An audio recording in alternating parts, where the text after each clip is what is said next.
and it's the first time that you can have a solid plane, a triangle, and that is usually representative of God.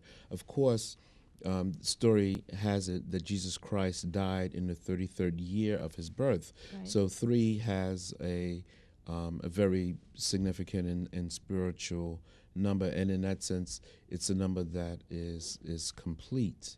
Um, Hence the eye in the triangle, because again, the triangle is a symbol of deity. You can see it in ancient Egypt, the eye of Horus in the triangle. But the three is always significant of spirituality. If you have any familiarity with the Kabbalah and the Tree of Life, you'll know that the first Sephiro on the Tree of Life is Kether, and then it splits into Chakma and Bina, or Bina and Chakma, but it's known as the supernal triad, and it's the first triangle or the first triad on the Tree of Life. Kether, Bina, and Chakma, or Chakma and Bina. I think I get them reversed sometimes. Okay. But again, you find the presence of the three, and three is always a symbol of divinity. And for me, it takes on added significance because I am the third child born in my family, and I'm born exactly 33 years after both my mother and father. They haven't been born in the same year. So my birth and their birth is separated by 33 years, and I'm the third child. So for me personally, three has always been a very significant number in my personal life.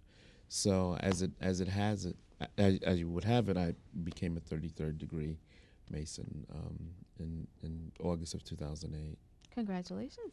Thank you so much. You're very privileged for that Thank degree. you. It's very humbling. It's very humbling. That's you know. great to know. I was wondering, I know you're familiar with Dan Brown, the author. Yes, And, yes. And he has a new book out that's Yes, very he hot is. on the, Yeah. on the market. He was the author of the Da Vinci Code, and Right. his new book is called The Lost Symbol. Right. What do you think the book, how is it focusing on the Freemasonry? What do you think about how he wrote it? Well, the book takes place within a 24-hour period in Washington, D.C., where there's a lot of Masonic symbolism and what have you throughout the city. I mean, even the cover of the book features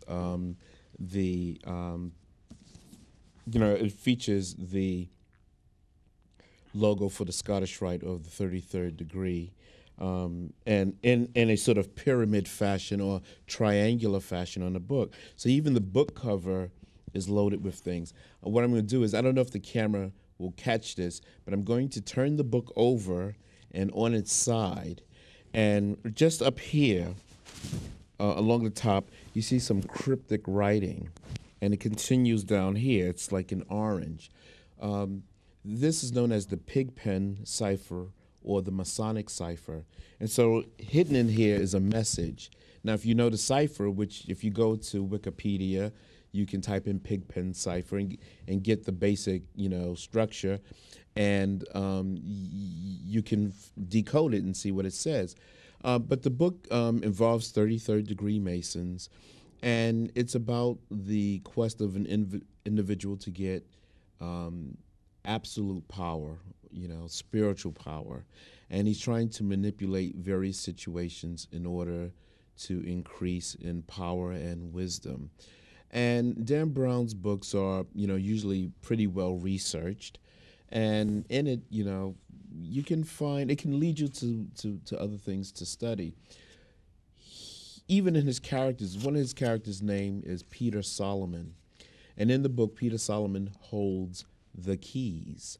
Well, let's look at that, for example. Peter. St. Peter is Jesus made St. Peter the cornerstone of the new church. And the symbol for St. Peter are two cross keys, which is the symbol that the Pope uses.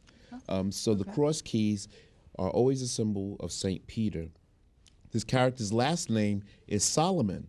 So if you're familiar with King Solomon, you know that there are a couple of magical texts that are associated with King Solomon, the greater and the lesser key. I have the lesser key of Solomon with me today.